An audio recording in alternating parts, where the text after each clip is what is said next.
Well, he said he's not doing any more of those lethal weapon. So, like I said, he played. You all, I remember one scene in that movie where that that guy was drowning there, and he uh, he goes underneath the water. Well, first he was calling for him. He said, "Where are you?" And they were supposed to have such a bond together. He jumps in the water and saves his master that was drowning. Very interesting scene there. If you all know how to decode what you see, what you're looking at. Uh, there's quite a few other people also. I mentioned Will Smith and Denzel Washington also as well, and we might get into him coming up next. He's the one they gave the dog biscuit for Training Day, and he's been in quite a few other movies. Actually, I want to read a list because it's very interesting. The the movies he's been in. Now he started off. There was a movie. Trying to think of that name. He was playing a carbon copy. You ought to look at that movie. If that's not some boule stuff, what the hell is? He was in the movie John Q, which grossed $71 million. These House Negroes. His top movie, I think his gross was American Gangster. This is where he played or portrayed the I forgot his name, the guy that he's supposed to portray. That he was the big drug dealer that the CIA had working for him. That brought a lot of coke during the 70s in the U.S. shores from overseas during that Vietnam War. And Frank Lucas, that's his name. He played Frank Lucas, and also the Out of Time, where he was a corrupt cop in that movie that he had stole some money or something, and uh, the people were looking for the money. That was evidence, and he was tied into it. And The Devil in the Blue Dress and Virtuosity. I spoke on that movie before, what that represented. Of course, Crimson Tide, Malcolm X. All these. I'm gonna tell you, Out of Time and Mississippi, Messiah. That's where he was messing with an Indian woman, and on Out of Time, he had a Mexican woman. I think out of his whole career, it might have been two movies where he's playing where he's into the black woman. I think the Book of Eli, he had a European woman following him. The mother, the Bone Collector. He was paralyzed, playing a good house Negro boy in the Bone Collector, helping his master solve murders of other Europeans getting killed. This guy here is one of the biggest houses of boule Negroes in Hollywood, Denzel Washington. Remember the Titans, where he plays a black coach? trying to get everybody to hold hands and whatnot. More house. The definition of house Negro. Go look it up. Yeah, I shouldn't have to add any more than that. Just if you just know the definition or how to define house Negro.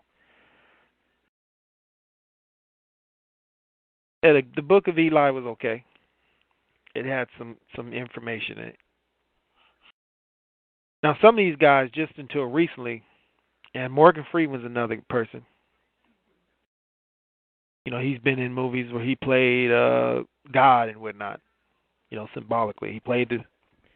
They hinted to you all subliminally and deep impact of a black president. That was programmed in you all back in the 90s. Morgan Freeman and that fella from the 24 series.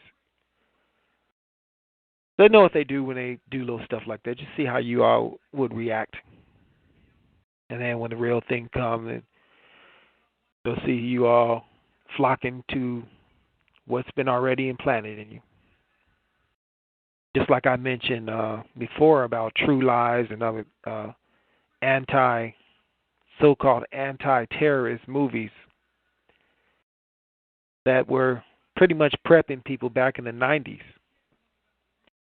In the movie True Lies and quite a few other movies a little far apart where actually they were Arab terrorists before even 9/11 got started. They always put the movie implanted in your mind and you're thinking. So then when the real event that they want to have you support them on is already there. It's just like how they know how you react to your little gas prices. So then all they got to say is it's because of Saddam, or it's because of the Afghans, or the Iranians, in other words. Or now they say it's because of Gaddafi in Libya. So support us if you want lower gas prices. These people always systematically hijack your thinking. If you don't know how to think. Now, if you know how to think, you read these people like a book.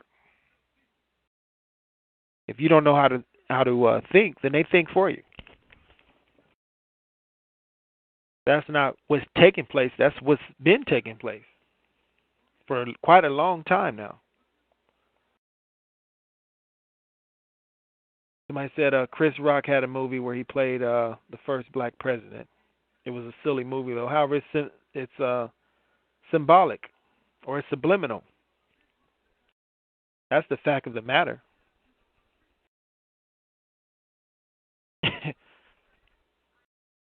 They know what they're doing. All of these destruction movies and all that stuff. They're prepping your mind for that too. When you're gonna see certain things, and it's gonna be somewhat of an expectation because you've already have it in your mind and in your thinking. You're not gonna see anything wrong with it. So you think it's just gonna be some kind of light show or some kind of some type of movie. When it's going to be reality, or it is reality. This is very real. He just tries to put his movie or his view before the actual real deal takes place.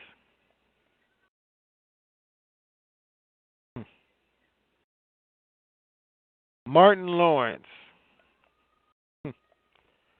and Bad Boys and Life, also Nothing to Lose, and also Life was also a subliminal homosexual movie. You got to watch them prison movies. Anytime there's a movie where there's little, if any, women in there, 9 out of 10. It's a subliminal homosexual movie. Where the movie's about.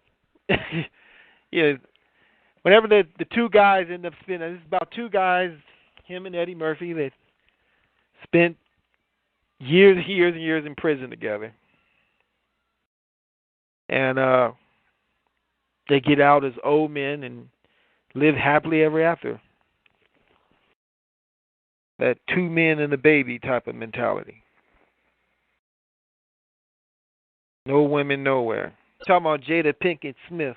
I remember my children was playing The Matrix, the game, and they came up and told me there's a lesbian scene there, and it was Jada Pinkett on the video game kissing, because they show their faces of them acting, also in the program, and they showed Jada Pinkett Smith kissing a white woman it's on the video game, The Matrix Reloaded. Go get it. Go see if I'm lying. Since I don't know what I'm talking about. She's a freak. What do they say? Super freaking. She's a super freak. Right, he's talking about her. Because, of course, he likes her with a chick on chick or something. Yeah, he likes to see his wife go at other women and stuff. Because he's gay. Have you all seen how he looks lately? I think, if anything, he's barely 40. I mean, he got gray hair. He got more gray hair than Al Pacino down there. What is a man barely in his 40s? He was getting in his late 30s. Yeah, all his wealth and whatnot. What you think? Why is he getting gray hairs like that? I mean, obvious gray hairs. He can be a full-headed gray-head person pretty soon. It's a lot of that's a lot of weight when you've been busted in the butt for a while and carrying that burden. You trying to live as a man, and you trying to and all this other stuff you worried about in this world, and that's some heavy weight. They say more money, more problems. You all sure you want to make it big? Have you seen how some of these people look, literally? We're not talking about with the plastic surgery. When they start looking really satanic and stressed out and burnt out. That's right. So, you know what's